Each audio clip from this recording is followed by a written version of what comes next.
Pajero Montero, bali gasolina to. Ang original nito gasolina V6.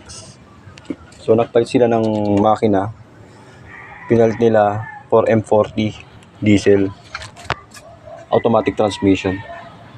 So ang naging issue nito, hindi siya makatagbo ng maayos, hindi siya nagsiship na maayos. So magkaiba kasi ang electrical ng gasolina sa diesel. So ang maraming sobra sa electrical niya sa circuit. So ayan, saka may mga kulang.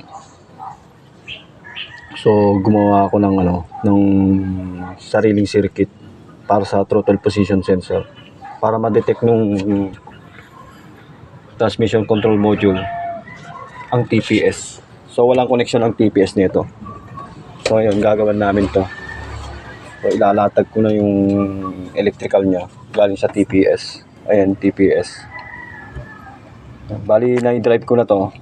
Na-test drive ko na. Okay naman siya. Malaki pinagbago sa dati niya.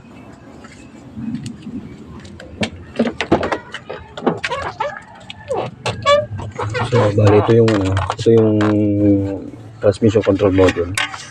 So dito ko connect yung signal ng ginawa kong circuit na TPS para ma-detect ng TCM yung throttle position sensor.